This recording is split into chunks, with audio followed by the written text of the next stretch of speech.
Hi everybody, my name is Amy and I will be hosting the virtual flower crown making station here at Bridget's Midsommarfest 2020. So I didn't know a lot about Midsummer, but knowing that it means so much to Bridget, I've done a little bit of very vague research and I've learned that men and women of all ages will wear flower crowns, or sometimes called garlands or flower wreaths, on the occasion of celebrating Midsummer. So, what better way to welcome in the festivities than to make your own flower crown? Since we are still in the middle of a pandemic, it may not be possible for you to go out to your local floral supply or craft store and get the typical things that I would recommend to build a flower crown, things like floral tape and floral wire. If you have that expertise already, you probably don't need to be watching this video. So I'm going to gear this video toward people who want to make a flower crown, but just need the stuff that they have around the house. So here's what you need to do. First of all, you need to find an item to serve as the base of your crown. So you have to be kind of creative with this, right? It could be anything you have around the house that could fit safely around somebody's head and stay there without moving around too much. So you could do a length of ribbon that you just trim to the size that could be over that. I don't necessarily recommend the rhythm because the flexibility of it will make things more difficult, but you got to do what you got to do with what you have. You might also have maybe an old headband sitting around, like from the 90s, you know, these things, right? That you could wear as kind of a half wreath across the front of your head. Or, like me, you could take a wire hanger and with your trusty wire cutters, you could cut it up and you could frame it into this type of shape. I was a little bit dubious when I attempted to do this of if the wire cutters were even going to be strong enough to get through the hanger because they are quite robust, but I was able to make it happen and I don't have a very strong grip, so I'm pretty sure you can do it too. I noticed that if I nestled the wire kind of as far as possible down into the tool, that made the cut a little bit easier. But I'll show you what I did. So obviously I snapped off the hook, the hangery part, but I just shaped it into a head shape, which will fit around my little noggin as a base for my flower crown. So figure out what your base is going to be. The hanger trick works well. Do be careful because the edges can be sharp. Actually, the first thing that I'm going to do with my frame is with duct tape, I'm going to seal off the edges so that they're not going to be poking into my scalp. So a zip tie you could also use as a base. So go around, find something, fetch something that will work as the base for your crown. Then your second step will be to gather some flowers. If this coincides with your grocery run, you can pick up a bouquet just from the grocery store, and that will be great. But for many of you who may be saying, well, I've already done my grocery shopping for the week, you can just gather plant material from around your own yard or even from a local park or a field where there are wildflowers growing. I've been advised that the traditional colors for midsummer flower crowns are green, white, and blue and yellow. So if you want to be traditional, go for that. Red can be used if it's poppies, but not roses if you want to get technical. Otherwise, be creative on whatever you can find or whatever's available in your garden. So I advise that you find about 4 to 5 different elements with about 3 to 5 stems of each, kind of depending on size. So let me show you what I picked out of just my own garden. Another thing to note when you're assembling your crown is not all plants are friendly for pets or small children. So make sure that you're assembling your flower crown in a place where there isn't anything small or fuzzy that will try to eat these plants because we want to keep everybody safe, right? So this is what I picked, and these are just for my own garden. I've got just some greenery from a lupin plant that I have growing on the side. I've got a couple of sprigs of lady's mantle. I tried for the blue element and I have some really feeble little sprouts of forget-me-nots. So I grabbed those, another just kind of greenery type element. I've got some white, small white irises, so I thought that would be nice for kind of a showier element in there. And then I've got a couple various yellow sprigs here. So let me actually get the camera and show you. So these, if you can see them, this is kind of my toolkit that I'm working with. So that is what I took out of my garden. Small pro tip, if you are gathering flowers from your own yard and you don't want bugs in your hair, a great way to avoid that is, first of all, visually when you do snip the flowers, which by the way, you can do with any kind of pruning shears or even a sharp scissors if you have it. Just cut it right off. It's not going to hurt the plant as long as you don't take too much from one plant. Pruning is actually a great way to rejuvenate growth in your garden plants. So yeah, take a look at them before you cut them. Make sure there isn't like, a nest or infestation of anything creepy crawly. But after you do that, I advise that you fill up a trusty bucket with some water and a couple drops of dish soap, or you could also do a drop or two of bleach. And you're actually going to submerge the blooms in there just for a couple minutes and then kind of swirl them around, shake it off, and you'll notice that any excess dirt or bugs will fall right off. And just do like a final visual check, just like you would at the grocery store when you're looking at produce, right? So that way you know that your flower crown will be free of bugs. So that's key. Okay, so how do we actually go about constructing the flower crown? I'm going to try to switch my camera view so you can just see my hands. Sorry, I don't really have a very professional setup here, but we're doing what we can, right, in the era of COVID. And I will show you the technique for making a stable, sturdy, and adorable wreath for your head. All right, so I'm hoping you can see my station here. The first thing I am going to do is I am going to make the ends of my hanger base a little more safe so that I don't have those ends poking into my scalp. And throughout the tutorial, I'm going to be using duct tape as my substitute for what I would ordinarily use floral tape and wire for. So hopefully you have a roll of duct tape sitting around. Mine is white because it's fancy, but you could just use the regular gray kind as well.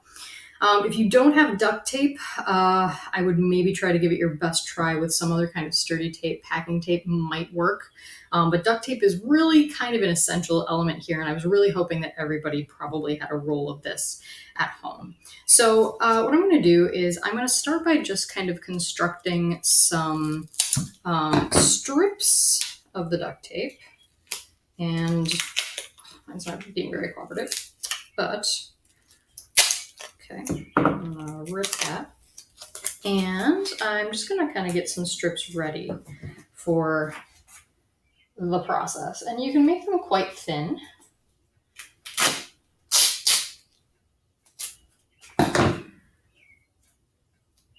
It's a little putsy, but you can do it. You'll notice the tape rips pretty easily.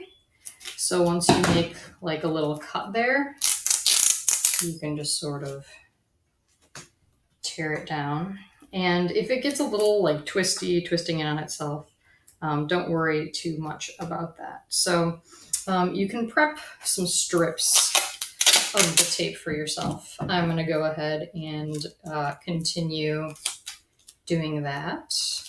Hopefully yours is not as fussy as mine is. I think the humidity out here on my porch is also contributing to that. But yeah, just kind of tear yourself some strips. I would say, I don't know, probably 12 to start with. And then you can always do more if you need them kind of along the line. So let me pause the video and I'll continue making my strips and then you'll see what I do with them next. Okay, so I'm ready to make my base a little bit safer. I've got one of my strips of duct tape and I've just kind of looped the very edge around the place where I want to seal that off. And I'm going to be using a technique that is really the basis of making the entire piece. So once you've mastered this, you will totally get the idea of how this is going to work. So, just kind of get the edge and then I'm going to go ahead and wrap that around. And this is the technique for securing anything. to a floral structure where you just kind of keep twisting until you reach the end, and then you sort of like smooth that down with your fingers. So if I put this up nice and close, hopefully you can see how nicely, right? It just kind of creates a coating around the wire. So let me seal off the other side and then we'll get to the flowers and you'll see how this technique translates to that. Okay, so both sides of my hanger base are secured and I am ready to start applying flowers. A couple things to think about when you are creating your composition is the fact that if you don't have enough flowers to kind of do evenly all the way around, you want to prioritize putting them either evenly spaced or you can cluster them all toward the front and focus on the greenery at the back. So you want to kind of think ahead about the overall composition that you're looking for kind of before you start so you don't run out of flowers and then I guess you could go pick more, but that would be a little frustrating, right? So I'm thinking that I'm going to try, just sort of looking at what I have, to space my flowers probably around the front 75%. And then I'll probably do leaves in the back. So that's kind of my game plan. So this is actually a really easy process. So what you're going to do is you're pretty much going to be creating a series of teeny tiny miniature bouquets with the flowers that you've selected. So let me show you what that looks like. So let's say that I'm going to take this guy and I'm going to take this little sprig. And maybe I'm going to take a piece of my greenery here. And you just kind of build it a little bit until you have this like tiny little bouquet. It's like for a fairy, right? So you go ahead and you'll notice I have newspaper down here just to kind of make this less messy. But with your scissors or your pruning shears, you just cut that. And wow, you have your little fairy bouquet, right? So you'll want to make sure that you have a little bit of stem at the bottom here, just as you would in a full-size bouquet, because that is where we're going to secure those together to make that nice little cluster that's going to go on the crown. So you take one of your handy duct tape strips that you prepared earlier, and you just kind of wrap it around the base here. And you try to get them tightly together. See how that's kind of securing that there? And then you still have the tail of the tape, right? You're going to take your base and you're just going to sort of lay it so that the stems are working parallel to the base. And you're going to go ahead and you're going to wrap that tail right around the base as well. And you're going to use that kind of like twisting wrapping technique, right, to get it sealed off. And you'll notice when that's done, right, I've got my little bouquet hanging out right on my wire. And this is pretty much just a process of rinse and repeat. So you then go back to your flowers, you make another little bouquet, and you're going to lay that so the flowers are right over, kind of blocking what you see here, right, with this piece of duct tape. So I'm going to pause, I'm going to work a little bit further, and then I'll show you how it looks as it starts to come to life. That's my second mini bouquet. Here is the third. You can see it's already starting to come to life. The fourth. You'll notice each time I apply a new little bouquet, I'm making sure to block as much as I can of the white duct tape, or in your case, maybe gray, from the outside so that it won't even be visible from the outside. So you can see how I've kind of done that. So you'll want to make sure for the most finished look as possible to use those leaves, and you can kind of manipulate them a little bit too, right, to hide that structure underneath. So here I am up to my 1, 2, 3, 4, 5, my sixth mini bouquet, and I'm starting to run out of those showier flowers, so I'm starting to prioritize the green around here on the back. All right, so here I am. I have gotten to the end. This was my last mini bouquet that I applied, and that last one will have some tape showing through. So what you could do to finish that off is you could, if you have some ribbon, tie a little bow there to kind of cover it up.